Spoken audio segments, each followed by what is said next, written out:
जय श्री राम, जय श्री बालाजी महाराज। क्या ईश्वर की कृपा है मेरे साथ? अगर है तो कैसे पहचान सकते हैं? छोटी छोटी बातों पर कभी नाराज नहीं होते, क्योंकि भगवान हर पल तुम्हारे साथ होते हैं।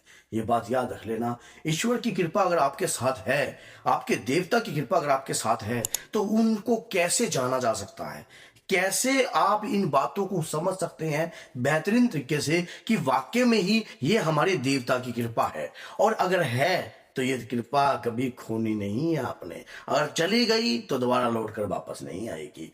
क्या होता है, कई भक्तों के मन में इस प्रकार का संदेहजनक सवाल रहता है कि मैं भगवान की पूजा कर रहा हूं, क्या पता वो मेरी पूजा स्वीकार कर भी रहे हैं या नहीं कर रहे।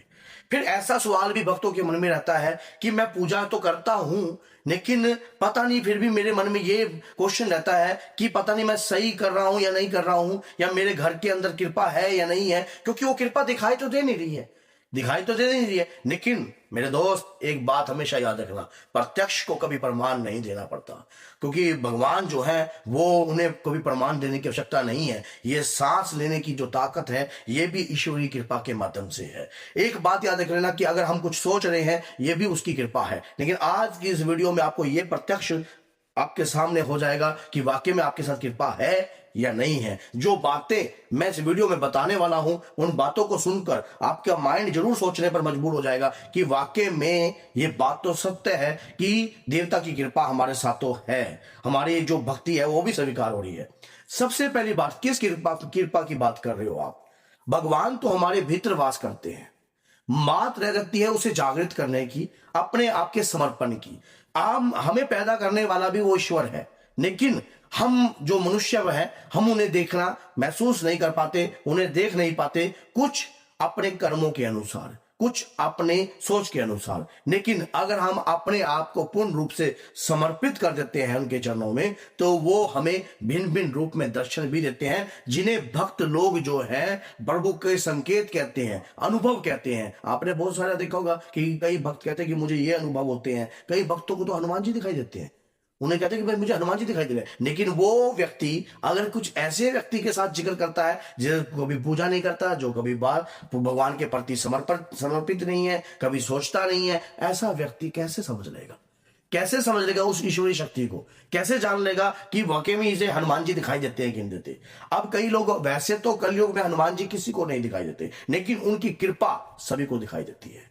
सबसे पहला, अगर आपके घर में आपके बाबा की कृपा है, अगर आपके घर में आपके ईश्वर की कृपा है, तो आपके घर में सुख समृद्धि जो है आपके साथ होगी। कोई बीमार नहीं है, किसी आप दवाई पर कोई पैसा नहीं लगा रहे हो, आपके बच्चे आपके आज्ञाकारी हैं, तो ये ईश्वरीय कृपा है, आपके देवता की ही कृपा है, जिसकी, चाहे आप ठाकुर महाराज जी की पूजा करते हो, चाहे आप माँ कालका की करती हो, चाहे माँ आप दुर्गा की करते हो, चाहे आप दादा वीर बजरंगी या बाबा श्याम की करते हो, ये आपके देवता की कृपा है।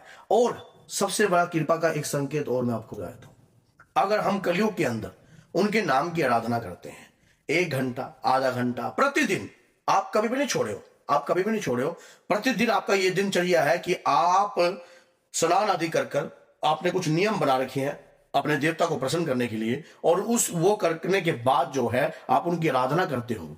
और ये ईश्वर की सबसे बड़ी कृपा के संकेत हैं कि आपके ऊपर आपके देवता की कृपा है। और भैया, कलयुग, समझ गए कलयुग कितना हैवी है?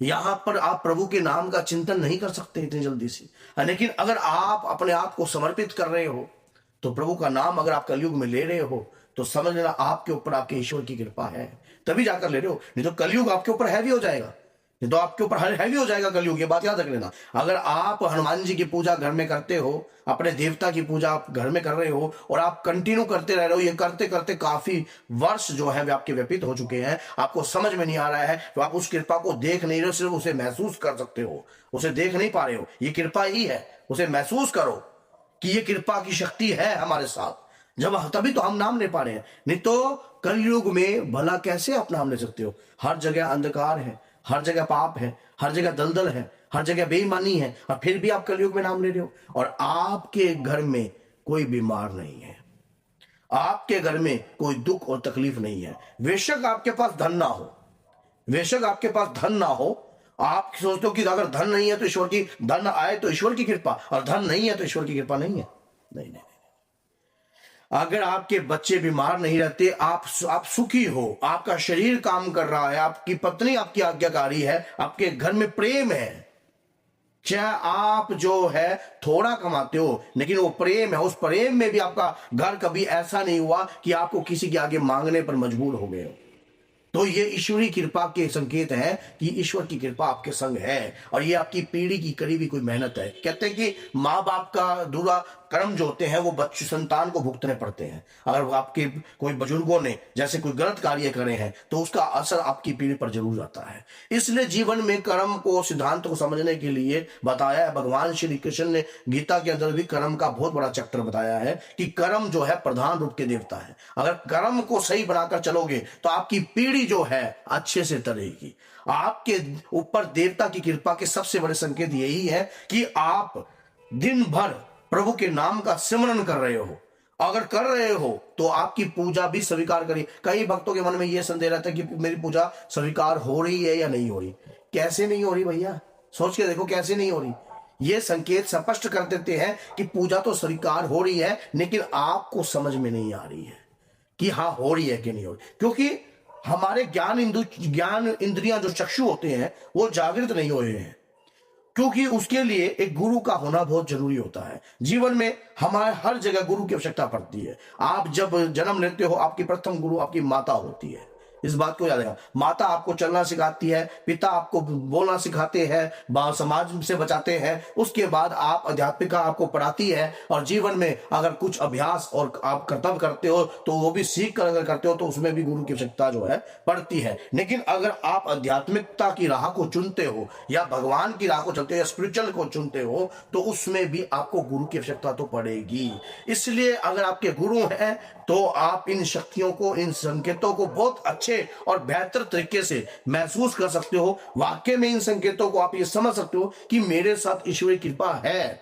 कलयुग में अगर कोई व्यक्ति आधा घंटा भी बैठकर पूजा करता है ना तो उसको ये बात स्पष्ट कर लेनी चाहिए कि उसके साथ उसके ईश्वर की कृपा है। अगर आप आधा घंटा बैठे हो और आधा घंटा में एक आपने भोजन करते हो, जब आपको एक तृप्त डकार आती है, आप कभी भी देख लेना, जब भोजन आप कर रहे हो ना एक डकार सी आएगी, वो मानो अब आपका पेट जो है कह रहा है बस। कहते हैं कि अगर हम उसी पर हम भोजन का त्याग कर दें, उस डकार के आने के बाद हम छोड़ दें, तो यह बात समझ लेना कि आपके जीवन में, आपके शरीर में कोई बीमारी उत्पन्न नहीं होगी। लेकिन अगर उसके बाद भी हम खाते रहेंगे, इसी प्रकार से अगर कलयुग में अगर आप आधा घंटा पूजा करते हो और उसमें भी अगर आपकी आत्मा शांत है तो आपके देवता की कृपा के होने के 101% संकेत हैं। तो अगर आपको ये वीडियो अच्छी लगी और आप दादा वीर बजरंगी के भक्त हो तो 10 लोगों तक जरूर शेयर कीजिए, क्योंकि भगवान के नाम का सिमरन है इस वीडियो में, ताकि और भी लोग जो है इस ज्ञान को प्राप्त कर सके। तो बोलिए जय सीताराम, जय माता।